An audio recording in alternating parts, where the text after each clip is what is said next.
Hello my dear students, welcome to our channel Murugan Tech World. Easy to learn, easy to win. இந்த வீடியோவில் நம்ம என்ன பார்க்க போகிறோம் அப்படின்னா subject code CS 3452 theory of computation சப்ஜெக்டோடைய unit wise important question with ஆன்சர்ஸோட lecture video series தான் பார்த்துட்டு இருக்கோம். ப்ரீவியஸ் செஷன் வீடியோஸ்லாம் பார்க்காம இருந்தீங்கன்னா டிஸ்கிரிப்ஷனில் பிளேலிஸ்ட்டோட லிங்க் கொடுத்துருக்கேன், செக் பண்ணி பாருங்கள். ஆல்ரெடி லாஸ்ட் வீடியோவில் கிராமர்னா என்ன, அதில் இருக்க டைப்ஸ் 4 டைப்ஸ் எல்லாமே சொல்லி கொடுத்துருக்கேன். ஸோ அதை பார்த்துட்டு இந்த வீடியோ பார்த்தீங்கன்னா உங்களுக்கு ரொம்பவே ஈஸியாக புரியும். இந்த வீடியோவில் கான்டாக்ட் ஃப்ரீ கிராமர் CFGனா என்னன்னு தான் பார்க்க போகிறோம். ஓகேவா, ஆல்ரெடி நான் லாஸ்ட் வீடியோவில் சொன்ன அதே தான் இங்கேயுமே சொல்ல போறேன். ஓகேவா, ஸோ கிராமர் எதுக்காக நம்ம யூஸ் பண்றோம், ஒரு விஷயத்தை ஒரு ப்ரோக்ராமிங் லாங்குவேஜை கரெக்டாக இப்படி தான் இருக்கணும்னு ஒரு ஆர்டர் சம் செட் ஆஃப் ரூல்ஸை கொடுக்கறதுக்காக நான் யூஸ் பண்றது தான் கிராமர் அப்படின்றது. ஓகேவா, so grammar are used to systematically describe the syntax of programming language, construct like expression and statement. Statement with எக்ஸ்பிரஷன்ஸோட காம்பினேஷனாக இருக்கிறப்ப எக்ஸ்பிரஷனா பிளஸ் மைனஸ் டிவிஷன் எல்லாம் சொல்றோம்ல, அது வித் ஸ்டேட்மெண்ட்ன்றப்ப A to Z zeros and ones எல்லாம் கம்பைன் ஆகி வரப்ப அது இப்படி தான் இருக்கணும்னு ஒரு ரூலை நான் சொல்ல போறது தான் இந்த CFG கிராமர் அப்படின்றது. ஓகேவா, ஸோ அதில் சின்டாக்டிக்கா என்ன பண்றோம்னா STMT அப்படின்றத ஸ்டேட்மெண்ட்டுக்கும் EXPRன்றத எக்ஸ்பிரஷனுக்கும் டிஃபைன் பண்ணி நான் சொல்லியிருக்கேன். சம் ஸ்டேட்மெண்ட் இஃப் எக்ஸ்பிரஷன் எல்லாம் கம்பைன் பண்ணி வரதை நம்ம கிராமர் அப்படின்னு சொல்லுவோம். இதில் கான்டாக்ட் ஃப்ரீ கிராமர் எப்படி டிஃபைன் பண்ணுவோம்னு பார்த்தீங்கன்னா there are 4 tuples used to describe the context free grammar CFG. Okay, என்னெல்லாம் டப்பிள்ஸ் ஆல்ரெடி சொல்லியிருக்கோம், VTPS அப்படின்னு சொல்லி 4 டப்பிள் யூஸ் ஆகுது. V அப்படின்னா என்ன, ஃபைனைட் செட் ஆஃப் நான் டெர்மினல்ஸ். நான் டெர்மினல்ஸ்னா என்னன்னு சொல்லியிருக்கேன், கேபிட்டல் A to Z இருக்கிறது தான் நான் டெர்மினல் அப்படின்னு சொல்லுவோம். T அப்படின்றது ஃபைனைட் செட் ஆஃப் டெர்மினல். இதில் என்னெல்லாம் இருக்கும், combination of small A to Z இருக்கும், 0 to 9 இருக்கும். ஓகேவா, நம்பர்ஸ் இருக்கும், ஸ்பெஷல் கேரக்டர்ஸ்லாம் இருக்கும். ஓகேவா, இதெல்லாம் என்ன வரும், நமக்கு ஃபைனைட் செட் ஆஃப் டெர்மினல்ஸ்ல வரும். ஓகேவா, S அப்படின்றது என்னது, ஸ்டாட் சிம்பிளை ரெப்ரசன்ட் பண்றது தான் S. ஓகேவா, P அப்படின்றது production of the grammar specified the manner. அந்த ப்ரொடக்ஷன் அப்படின்றது எப்படி இருக்கும், இங்கே கொடுத்துருக்கோம் பார்த்தீங்களா, ஒரு லெஃப்ட் ஹேண்ட் சைடு ஒரு right hand side arrow mark use பண்ணி ரெப்ரசன்ட் பண்றது தான் ஒரு கிராமர் எப்படி இருக்குன்னு சொல்றது தான் ப்ரொடக்ஷன் ரூல் அப்படின்னு சொல்வோம். ஓகேவா, ஸோ இந்த 4 விஷயங்களையும் இந்த 4 டப்புலையும் ஒரு கிராமர் எனக்கு எக்ஸ்பிளைன் பண்ணி கரெக்டாக கொடுக்குது அப்படின்னா அதுக்கு பேர் கான்டாக்ட் ஃப்ரீ கிராமர் அப்படின்னு சொல்வேன் TOCல. ஓகேவா, ஸோ ஒரு எக்ஸாம்பிள் பாருங்களேன், consider the production S intends to AA, S intends to B, S intends to AA ன்னு கொடுத்துட்டாங்க. ஓகேவா, இப்போ இதோடைய டப்பிள்ஸ்லாம் CFGக்கு எடுத்து எழுத சொல்றாங்க. ஃபர்ஸ்ட் G, TFG எப்படி இருக்கணும், மொத்தம் 4 டப்பிள்ல இருக்கணும். V T PS அப்படின்னு சொல்லி 4 டப்பிள்ஸ்ல இருக்கணும். இப்போ கொடுத்துருக்க கிராமர்ல இருந்து இது ஒவ்வொன்றையும் பிரிச்சு எழுதணும். வீன்றது என்ன, வேரியபிள் ஆர் நான் டெர்மினல் சொல்லுவோம். இதுல நான் டெர்மினல் என்னெல்லாமா இருக்கு, நமக்கு என்னெல்லாம் நான் டெர்மினல் கொடுத்துருக்காங்க, S இருக்கு, கேபிட்டல் A இருக்கு. ஓகேவா, கேபிட்டல் லெட்டர்ஸ்ல இருக்கிறத நான் டெர்மினல்ல எழுதிடுவோம்.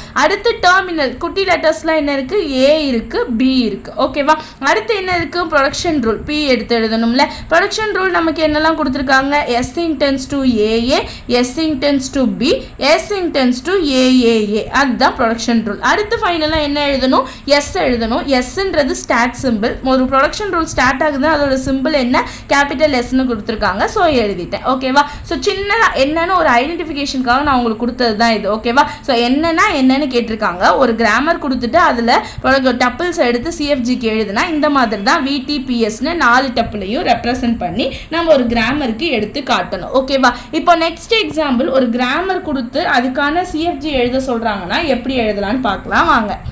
ஸோ கொஷின் பாருங்கம்மா, construct the CFG for the language having any number of A's over the set summation of A. ஓகேவா, ஸோ ஒரு லாங்குவேஜ் CFG கன்ஸ்ட்ரக்ட் பண்ண சொல்லியிருக்காங்க.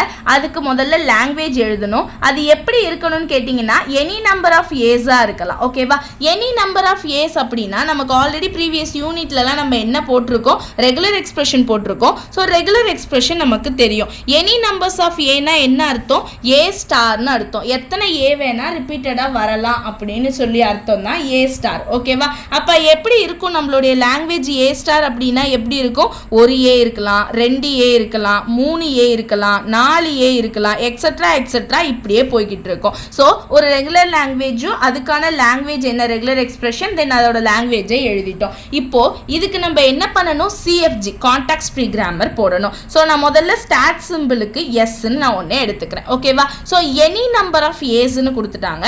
ஸோ நான் ஒரு ஏ கண்டிப்பாக போடணும். ஸோ நான் ஏ போட்டுட்டேன். ஓகேவா? இப்போ வெறும் டெர்மினலை மட்டும் இங்கே விட்டுறலாமானா விடக்கூடாது. ஸோ ஒரு நான் டெர்மினலும் நான் டிஃபைன் பண்ணணுன்றனால இன்னொரு எஸ்ஸை வந்து பக்கத்தில் சேர்த்துக்கிறேன். ஓகேவா? வெறும் ஏன்னா சிம்பிளாக எனக்கு கொடுத்துருக்கனால ஒரு எஸ்ஸை நான் பக்கத்தில் சேர்த்துக்கிறேன். இப்போ இன்னொரு ப்ரொடக்ஷன் எழுதணும். இந்த தனியாக எஸ்ஸுக்கு என்ன அர்த்தம்னு எனக்கு ஏ மட்டும்தான் லாங்குவேஜில் டிஃபைன் ஆகணும். எஸ் அப்போ என்னவா இருக்கக்கூடாது, எதுவுமே இல்லாமல் எம்டியாக இருக்கணும். அப்போ நான் என்ன பண்ணலாம், எப்சலான்னு போடலாம். ஸோ இதுதான் என்னுடைய சிஎஃப்ஜி. எதுக்குன்னு பார்த்துருக்கீங்கன்னா கொடுத்துருக்க இந்த கண்டிஷனுக்கு ஸோ கொடுத்துருக்க இந்த கண்டிஷனுக்கு எனக்கு ஏ மட்டும்தான் அதாவது மல்டிபிள் ஆகிக்கிட்டே போகணுமே தவிர எஸ் வந்து அப்போ எம்டியாக இருக்கணுன்றனால நான் எப்சலான்னு கொடுத்துட்டேன். இதுதான் என்னுடைய சிஎஃப்ஜி. இது நம்ம ஒரு தடவை ப்ரூவ்னஸ் பார்க்கலாமா? ஸோ ப்ரூவ் பண்ணுறதுக்கு நான் ஒரு 4A எடுத்துக்கிறேன். ஓகேவா? இது ஒரு செட் ஆஃப் கிராமர். இந்த கிராமருக்கு நான் என்ன பண்ண போகிறேன் அப்படின்னா ஒரு இது கொடுத்துருக்கேன் லாங்குவேஜ். இந்த லாங்குவேஜுக்கு நான் என்ன பண்ணணும், சிஎஃப்ஜியை ப்ரூவ் பண்ணணும். அப்போ நான் ஃபஸ்ட்டு என்ன பண்ணணும் அப்படின்னா முதல்ல ஸ்டாட் சிம்பிள் எஸ் எடுத்துக்கிறேன். ஓகேவா? இப்போ எஸ்ஸுக்கு பதிலாக நான் என்னன்னு எடுக்கலாம், இந்த இடத்துல எஸ்ஸுக்கு பதிலாக ஏஎஸ்ன்னு எடுக்க போகிறேன். ஸோ ஏஎஸ்ன்னு போட்டுட்டேன். ஓகேவா? இப்போ இந்த எஸ்ஸுக்கு பதிலாக இன்னொரு ஏஎஸ்ன்னு எடுக்கலாம். So AAS. ஓகேவா? இந்த எஸ்ஸுக்கு பதிலாக இப்போ ஒரு ஏஎஸ் எடுத்திருக்கேன். இப்போ இந்த எஸ்ஸுக்கு பதிலாக ஒரு ஏஎஸ் எடுப்பேன். அப்போ ஆல்ரெடி 2 ஏ இருக்கும். இந்த எஸ்ஸுக்கு பதிலாக ஒரு ஏஎஸ் வந்து எடுப்போம். ஓகேவா? இப்போ இந்த எஸ்ஸுக்கு பதிலாக ஒரு ஏஎஸ் எடுப்போம். அப்போ ஆல்ரெடி 3 ஏ இருக்கும். இந்த ஏக்கு பதிலாக ஏஎஸ் எடுப்போம். எதுவரையும் நம்ம ஏஎஸ் எடுக்கணும், 4A வர வரையும். ஸோ 4A வந்துருச்சு. அப்போ நான் இந்த எஸ்ஸுக்கு அடுத்து என்ன பண்ணலாம், எப்சலான்னு டிஃபைன் பண்ணலாம். எப்சலான் டிஃபைன் பண்ணனா ஒன்றுமே இல்லை, வெறும் ஏஏ மட்டும் இருக்கும். அப்போ கொடுத்துருக்க லாங்குவேஜ் எனக்கு என்ன ஆயிடுச்சு, சாட்டிஸ்ஃபை ஆயிடுச்சு. ஓகேவா? அப்போ இங்கே நான் கண்டுபிடிச்சிருக்க இந்த சிஎஃப்ஜி என்னது, கரெக்ட் அப்படின்னு அர்த்தம். ஓகேவா? இந்த மாதிரி தான் ஒரு லாங்குவேஜ் கொடுத்துருக்காங்கன்னா அதுக்கான சிஎஃப்ஜி வந்து கண்டுபிடிக்கணும். ஓகேவா? இன்னொரு எக்ஸாம்பிள் பார்க்கலாம். நெக்ஸ்ட் ஒரு எக்ஸாம்பிள் 3 பார்த்தீங்கன்னா construct the CFG for the language L which include all even length palindrome strings are a summation of a, bன்னு கொடுத்துருக்காங்க. ஸோ என்ன கண்டிஷன்னா ஈவன் லென்த் palindrome ஸ்ட்ரிங்காக இருக்கணும். ஃபர்ஸ்ட் palindromeனா என்ன அர்த்தம், சேம் ஆல்ஃபபெட் வந்து ஃபார்வர்ட் டைரக்ஷனில் ரீட் பண்ணாலும் இருக்கணும், பேக்வர்ட் டைரக்ஷனில் ரீட் பண்ணாலும் இருக்கணும். எக்ஸாம்பிள் மேடம்னு எடுத்துக்கோங்களேன். நான் ஃபார்வர்டில் ரீட் பண்ணுறப்பையும் MADAM தான் வரும், பேக்வர்டில் ரீட் பண்ணுறப்பையும் MADAM தான் வரும். ஓகேவா? ஸோ இதுக்கு பேர் தான் நம்ம palindrome அப்படின்னு சொல்வோம். ஓகேவா? இதில் என்ன கண்டிஷன் எனக்கு எக்ஸ்ட்ரா இருக்குது அப்படின்னா ஈவன் லென்த் palindrome இருக்கணும்னு இருக்கு. தட் மீன்ஸ் ஈவன் லென்த்னா 2, 4, 6 இந்த மாதிரி தான் வரணுமே தவிர ஆட்ல வரக்கூடாது. ஸோ அந்த கண்டிஷனும் இருக்கு. ஸோ எனக்கு கொடுத்துருக்க கண்டிஷன் என்ன, A, B இருக்கணும்னு கொடுத்துருக்காங்க. அப்போ என்னுடைய லாங்குவேஜை நான் எப்படி ரைட் பண்ண முடியும், ஒன்றுமே இல்லாமல் இருக்கும்.